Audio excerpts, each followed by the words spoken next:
एक सहाबी हैं, जंग हो रही है, नमाज का वक्त हो जाता है। नमाज के वक्त ही में अबू दाऊद शरीफ की रिवायत है, एक तीर आता है और तीर आते ही उनकी पीठ में लगता है। और सोचो, तीर किसी की पीठ में लग जाए और नमाज के अंदर लग जाए। लगी, हाथ बंधे हुए हैं, तीर पीछे लगता है, खून बहने लगता है और टपकने लगता है। लेकिन इन्होंने कुरान पढ़ना बंद नहीं किया, पूरी नमाज पढ़ ली। जब सलाम फेरा, अस्सलामु अलैकुम वरहमतुल्लाह, अस्सलामु अलैकुम वरहमतुल्लाह। लोग उनके पास आए, साहब ये क्या किया तुमने? इतना खतरनाक तीर आधे से ज्यादा तुम्हारी पीठ में घुस गया, खून से पूरी चटाई भीग गई, तुम्हारा कपड़े लहूलुहान हो गए और तुम नमाज में मसरूफ हो। उस सहाबी ने जवाब दिया, जब मैं नमाज पढ़ रहा था, अल्लाह की कसम मेरी पीठ में कब तीर लगा मुझे पता ही नहीं चला, इसलिए कि मैं सूरह कहफ की तिलावत कर रहा था और सूरह कहफ की तिलावत करते हुए मुझे इतना मजा आ रहा था, इतना इंजॉय मिल रहा था। सूरह कहफ की तिलावत ने मुझे तीर की तकलीफ भुला दिया, मुझे पता ही नहीं चल रहा है कि मुझे तीर लगा है। ये तो तुम अभी बतला रहे हो कि मुझे तीर लगा है, अब देख रहा हूं कि ये खून है, मुझे तो एहसास ही नहीं हुआ। गौर कीजिए, कितना बड़ा खतरा था तीर का लगना, और उनको पता ही नहीं, क्योंकि वो नमाज की गोद में थे, नमाज की आगोश में थे। सोचो मेरे प्यारे साथियों, आज हमारी भी नमाजें हैं, हम पढ़ते हैं और एक छोटा सा मच्छर काट ले तो हम जल्दी से गाल मसलने लगते हैं, मच्छर मारने लगते हैं, इसलिए कि हमें कुरान की तिलावत में मजा ही नहीं आता है। वो कह रहे हैं कि हम ऐसे सूरह कहफ पढ़ रहे थे, सूरह कहफ की तिलावत में मुझे इतना मजा आ रहा था, इतना एंजॉय आ रहा था कि मुझे पता ही नहीं चला कि मुझे कब तीर लगा। या अय्युहल्लज़ीना आमनुस्तईनु बिस्सब्रि वस्सलाह, आई ईमानो वालो तुम सब्र और नमाज के जरिए अल्लाह से मदद मांगो, सब्र और नमाज के जरिए अल्लाह से मदद मांगो। सब्र और नमाज के जरिए सब्र करो और नमाज, तो आगोश में आ जाओ नमाज के। और जब तुम मांगो तो अल्लाह, जब नमाज पढ़ोगे तो अल्लाह तुम्हारी सब सुनेगा। हाँ, ऐसा भी हो सकता है कि नमाज के बाद तुम कुछ मांग रहे हो और अल्लाह नहीं दे रहा है, ये हो सकता है। तो इसमें घबराना नहीं चाहिए। नमाज भी पढ़ रहे हो, दुआ भी मांग रहे हो, या रब्बी या रब्बी या रब्बी, अल्लाह मुझे ये दे, मुझे ये दे, मुझे ये दे, लेकिन नहीं मिल रहा है। इसका यह मतलब नहीं कि आपकी नमाजें कबूल नहीं हो रही, इसका यह भी मतलब नहीं कि अल्लाह आपसे नाराज है। कभी ऐसा मत सोचना। नहीं दे रहा है तो वो जानता है कि क्यों नहीं दे रहा है, उसकी मर्जी है, उसी में भलाई हो सकती है। हमारा एक छोटा सा बच्चा है, उसको निमोनिया हो गया है, एक मिसाल दे रहा हूं। आपका एक छोटा सा बच्चा है, उसको निमोनिया हो गया है, नाक बह रही है, बुखार में तड़प रहा है, बार बार उसको प्यास भी लग रही है, डॉक्टर ने दवा दी है, ठंडी चीजों से मना किया है। जब आप उस बच्चे को लेकर दवा लेकर आ रहे हैं तो रास्ते में बर्फ बेचने वाला, आइसक्रीम बेचने वाला आइसक्रीम बेच रहा है, और आपका बच्चा आइसक्रीम की जिद कर रहा है, पापा मुझे आइसक्रीम चाहिए, पापा मुझे आइसक्रीम चाहिए, डैड मुझे आइसक्रीम चाहिए, अब्बू मुझे आइसक्रीम चाहिए। मुझे ईमानदारी के साथ बताइए, आपका बच्चा बुखार की हालत में, निमोनिया की पोजीशन में आइसक्रीम मांग रहा है, क्या आप उसको आइसक्रीम दिलाएंगे? क्या आप उसको आइसक्रीम खिलाना पसंद करेंगे? नहीं, क्योंकि आप जानते हैं कि इस वक्त इसकी अगर मुराद मैंने पूरी कर दी तो मेरा बच्चा और ज्यादा बीमार हो जाएगा।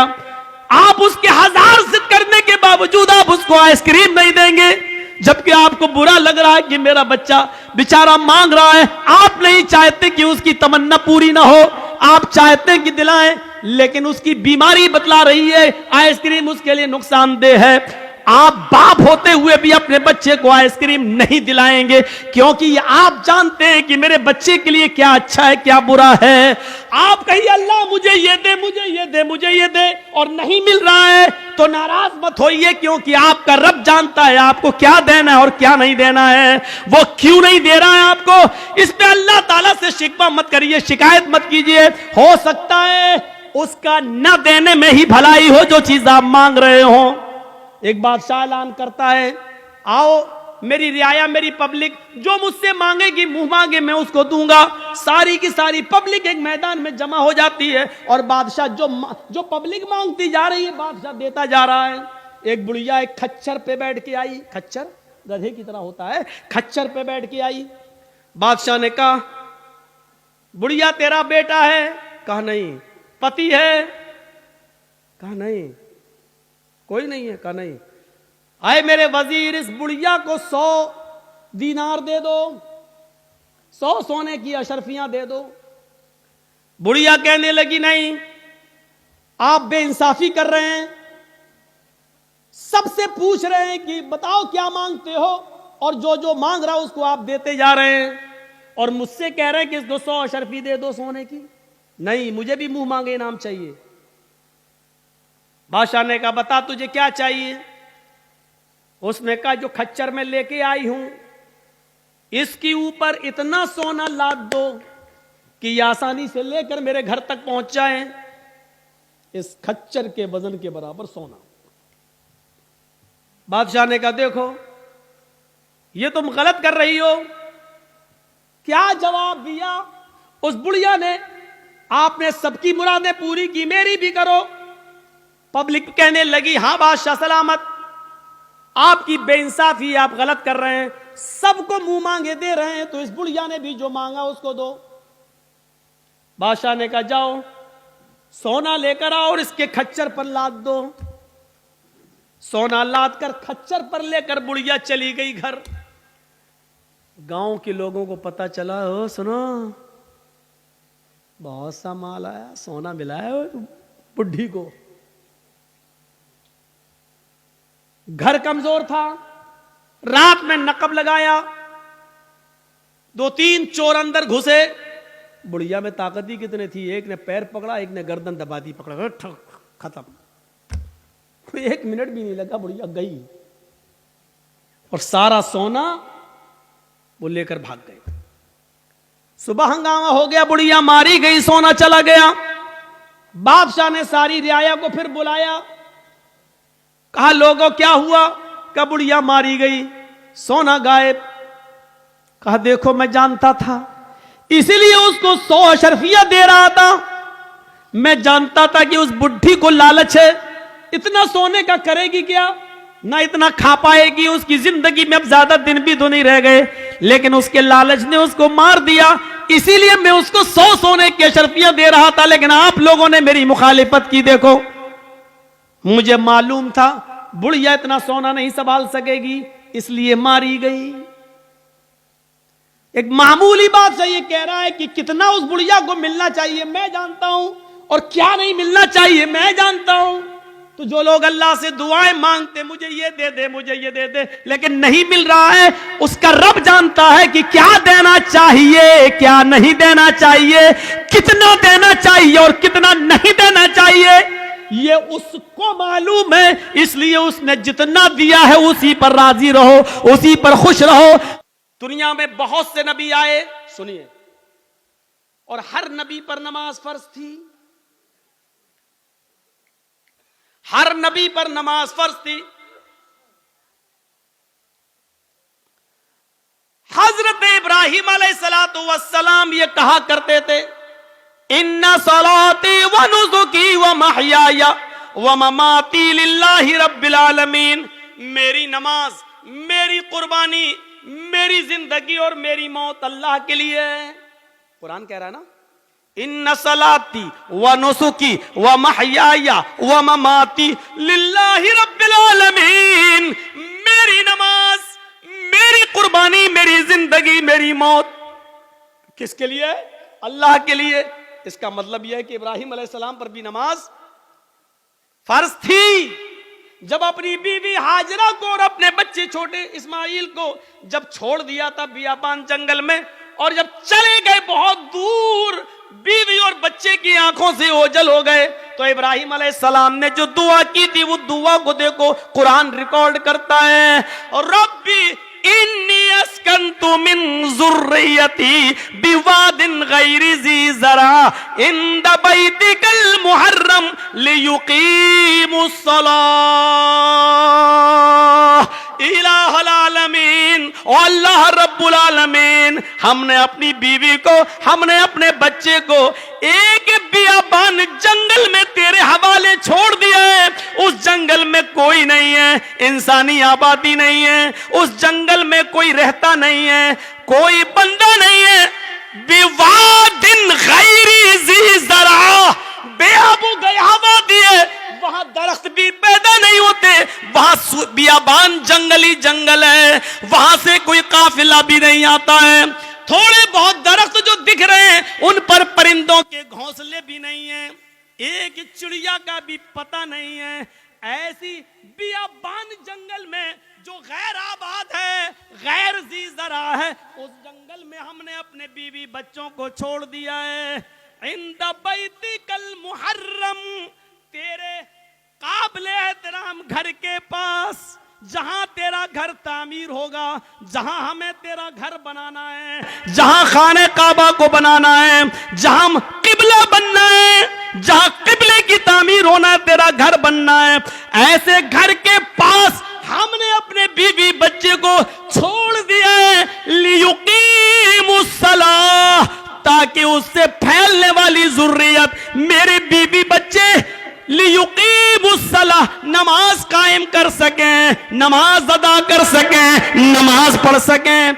अपने बीवी को और बच्चे को छोड़ दिया है, एक भी परिंदा नहीं है, काफिला नहीं है, इंसान नहीं रह रहा है, साए साए बीतती है, खतरनाक जानवरों का डेरा है, लेकिन यही खाने काबा बनना है, यही अल्लाह का घर बनना है। इसी खाने काबा का तवाफ आगे चल के होना है, और सारी दुनिया इसी की तरफ आगे चल कर रुख करके नमाज पढ़ने वाली है।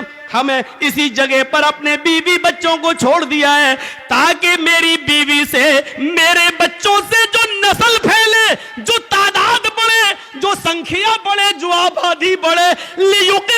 लियुकीमुस्सलाह, वो तेरी लिए नमाज पढ़ सकें, वो नमाज कायम करें, वो नमाज पढ़ने वाले हों। इब्राहिम अलैहिस्सलाम ये दुआ कर रहे हैं, हमने अपने बीवी और बच्चों को ऐसी जगह छोड़ा है जो बिल्कुल बियाबान है, लेकिन हमने वहां इसलिए छोड़ा है, वहां तेरा घर है इसलिए छोड़ा, ताकि वो नमाज अदा करें, नमाज पढ़ें। कुरान की आयत से हमें पता चलना चाहिए कि नमाज की अहमियत क्या है। यही नमाज है।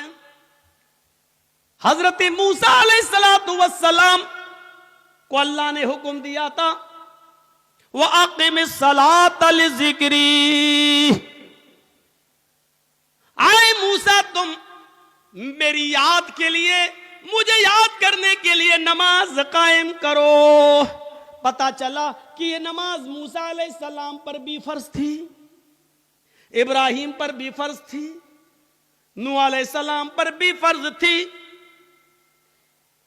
ये नमाज लुकमान अलैहिस्सलाम पर भी फर्ज थी, और लुकमान अलैहिस्सलाम तो अपने बेटे से कह रहे हैं, कुरान कहता है या बुनैया अक़िमिस्सलाह, आए मेरे बेटे नमाज कायम कर। ये नमाज लुकमान और उसके बेटे पर भी फर्ज थी। रहा नबी अकरम का मसला, तो अल्लाह के नबी का मसला तो मैंने अभी बयान कर दिया। अम्मा आयशा कहती हैं, अजान की आवाज सुनकर मुझे हटा देते, मुझसे दूर हो जाते, ऐसा लगता जैसे मुझे जानते ही नहीं है, ऐसा लगता जैसे मुझे पहचानते ही नहीं है, कभी हमें देखा ही नहीं है, ऐसा महसूस होता है जैसे ये हमें पहचान ही नहीं रहे हैं। ये नमाज का हाल जिसको आज हमने बहुत हल्के में ले लिया है, मर्जी आई पढ़ो। अगर नमाज के बारे में सही जानकारी मिल जाए तो उससे आप अंदाजा लगा सकते हैं कि बेनमाजी की मुआशरे में क्या हैसियत है। अशहदु अन्ना मुहम्मद रसूलुल्लाह, कहो मैं गवाही देता हूं इस बात की कि मोहम्मद सल्लल्लाहु अलैहि वसल्लम अल्लाह के रसूल हैं। यानी नमाज नबी के तरीके पर पढ़ना पड़ेगी, अपने मनमानी तरीके पर नमाज नहीं पढ़नी पड़ी। नहीं, अगर मनमाने तरीके पर नमाज पढ़ना है तो मत आओ। अब अल्लाह की इबादत करने जा रहे हो तो रसूल के तरीके पर नमाज पढ़ना पड़ेगी। जोहर में कितनी नमाज?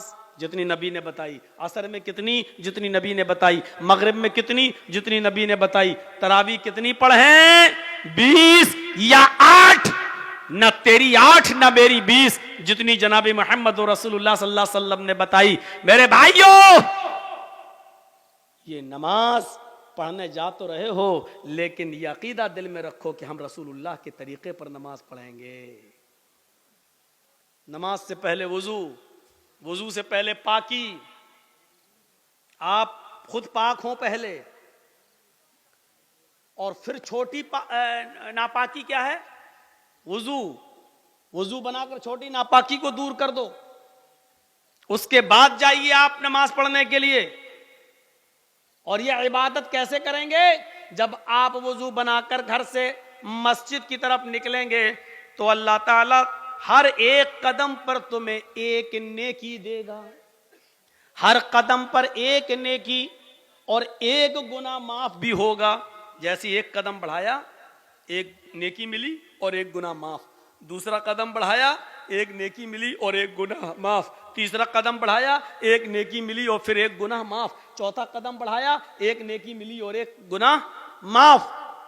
हजरत ज़ैद इब्ने साबित रजी अल्लाह ताला अन्हु जब मस्जिद से घर की तरफ, जब घर से मस्जिद की तरफ नमाज पढ़ने जाते थे, उनका घर मस्जिद के करीब था, लेकिन फिर भी वो छोटे छोटे कदम रखते थे। लोगों ने पूछा, इतने नजदीक मस्जिद है और तुम जल्दी नहीं आते हो, छोटे छोटे कदम रखते हो? तो उन्होंने यही हदीस पढ़ के सुनाई थी कि अल्लाह के नबी ने फरमाया, तुम में से जब कोई शख्स मस्जिद में नमाज के लिए जाता है तो उसके हर एक कदम पर एक नेकी मिलती है और एक गुनाह माफ हो जाता है। मैं इसलिए छोटे छोटे कदम रखता हूं ताकि मेरे कदम की गिनती ज्यादा हो जाए, मुझे नेकियां ज्यादा मिल जाएं और मेरे गुनाह ज्यादा से ज्यादा मिट जाएं। तो मेरे प्यारे साथियों, ये आपको तभी मिलेगा जब आप घर से वुजू बनाएंगे, और वुजू बनाने के बाद जब घर से निकलेंगे तो हालत वुजू का सवाब, और वुजू में नमाज के लिए जो कदम उठेंगे ये बावुजू होकर जब उठेंगे तो उस पर और ज्यादा सवाब।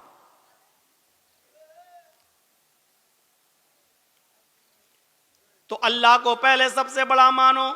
जिन्होंने अल्लाह को सबसे बड़ा मानकर अपना कारोबार, अपना बिजनेस बंद कर दिया, वो मस्जिद की तरफ जाएं। मस्जिद की तरफ जाने वालों, अगर अल्लाह के लिए इबादत करने जा रहे हो तो ठीक, वरना मत जाओ। और अल्लाह के लिए इबादत करने जाने वालों, अगर यह इबादत जनाबी मोहम्मद रसूलुल्लाह के तरीके पर करना है तो ठीक। अब ये 3 चीजें बताने के बाद अब कहा जा रहा है, सुनो, ये 3 चीजें, अल्लाह को सबसे बड़ा मान लिया और इबादत अल्लाह के लिए करने जा रहे हैं, और यह इबादत नबी के तरीके पर करने का इरादा है। नबी के तरीके पर, नबी ने जैसे बताया है। शाबाश बेटा, ले लो, लो हम बैठ गए, लो। ये लड़का आगे चल के क्या बनेगा बताइए तो? अरे कुछ नहीं, उसके घर वालों ने भेजा, फोटो लेके आओ। इतना हम, आप जिस स्कूल में पढ़ रहे हैं ना, उसका मैं हेडमास्टर रह चुका हूँ। ये बच्चा क्या जाने बेचारा फोटो लेके, उसको किसने भेजा हम लोग सब समझ रहे हैं। चलो, तो हो गया बेटा? वीडियो बना रहे हो क्या? ओ, ये सब बन रही है, ये सब बन रही है। अरे आजकल के बच्चे, अभी शादी कर दो तो 2 बच्चों का बाप बन जाएगा वो। ये आजकल की औलाद है भैया, आजकल की औलाद। तो मेरे भाइयों सुनो, 3 चीजें बताई गई। उसके बाद पहले अल्लाह को सबसे बड़ा मानो। दूसरा, जब अल्लाह को बड़ा मान लिया तो इबादत अल्लाह के लिए करो, और इबादत जब अल्लाह के लिए करने का पूरा अज़्म हो गया तो ये इबादत रसूलुल्लाह के तरीके पर करो, नबी के तरीके पर, रसूल के तरीके पर। कुछ नहीं चलेगा तेरा मेरा। नबी ने 1 रकात में 1 रुकू किया, 1 ही करना है। नबी ने 1 रकात में 2 सजदे किए, 2 ही करना है। नबी ने जोहर में 4 पढ़ी, अगर तू 6 पढ़ेगा तो गुनाहगार होगा। नबी ने मगरिब में 3 पढ़ी, अगर तू 4 पढ़ेगा तो गुनाहगार होगा। नबी ने फजर में 2 पढ़ी, अगर तू 3 या 4 पढ़ेगा तो गुनाहगार होगा। नमाज उतनी ही पढ़ना है जितनी जनाबी मोहम्मद रसूलुल्लाह ने बताई है। तो मेरे भाइयों, अगर ये तरीका नबी का मानते हो तो अब ये 3 चीजें जब तुमने मान ली तब कहा जा रहा है हय्या अलस सलाह, अब आओ नमाज के लिए। देखा नमाज के लिए कब बुलाया जा रहा है? पहले ये 3 बातें जब बता दी गई और आपके दिमाग में डाल दी गई। ईमानदारी के साथ बताइए, अजान का ये फलसफा और ये मकसद आज से पहले आपने किससे सुना था? हमें तो ये मालूम था कि नमाज अजान हो रही, चलो नमाज पढ़ना है, नमाज के लिए अजान हो रही। नहीं, नमाज के वक्त को बताने के लिए घड़ी काफी है। नमाज के वक्त को बताने के लिए आजकल टाइम मोबाइल बतला रहा है। नमाज का वक्त बताने के लिए अजान नहीं है। अजान अल्लाह को सबसे बड़ा बताने के लिए और इबादत अल्लाह की बताने के लिए और तरीका जनाबे मोहम्मद रसूलुल्लाह का बताने के लिए ये अजान दी जा रही है। जब ये 3 चीजें आपने एक्सेप्ट कर ली, कबूल कर ली, तब कहा जा रहा हय्या अलस सलाह, आओ नमाज के लिए। अब ये नमाज तुम्हें भलाई पर पहुंचाएगी, ये नमाज तुम्हारे लिए भलाई का रास्ता खोलेगी। इसलिए क्या कहा जा रहा है? हय्या अलल फलाह, आओ ऐसी नमाज पढ़कर भलाई पर, भलाई के लिए आओ, भलाई के हय्या अलल फलाह, आओ कामयाबी की तरफ, आओ भलाई की तरफ। यानी जब अल्लाह की इबादत करोगे और रसूल के तरीके पर करोगे तो ये नमाज तुम्हारे लिए भलाई का रास्ता है, ये नजात का जरिया है, ये नजात का जरिया। और अगर अल्लाह के लिए नहीं है और रसूल के तरीके पर नहीं है तो ये नमाज भी नहीं है और भलाई भी नहीं, भलाई भी नहीं। इसके बाद फिर लास्ट में फिर कहा जा रहा है, आए लोगों एक बार फिर सुन लो, अब तक अगर अपने घरों में बैठे हुए हो तो एक बार फिर सुन लो, अल्लाहु अकबर, अल्लाहु अकबर, अल्लाह सबसे बड़ा है, सबसे बड़ा है, ला इलाहा इल्लल्लाह, उसके अलावा कोई इबादत के लायक नहीं। आखिर में ये जुमला कहकर फिर दिमाग में भर दिया कि फिर सोच लो, अब भी घर में रहना है, अब भी दुकान पे बैठना है, अब भी बिजनेस करना है, अब भी सर्विस करना है, अब भी ऑफिस में रहना है। लास्ट में फिर सुन लो कि अल्लाह सबसे बड़ा है। अगर ऑफिस का मालिक निकाल देगा, निकाल दे, क्योंकि रोजी वो नहीं देता है, रोजी देने वाला अल्लाह है।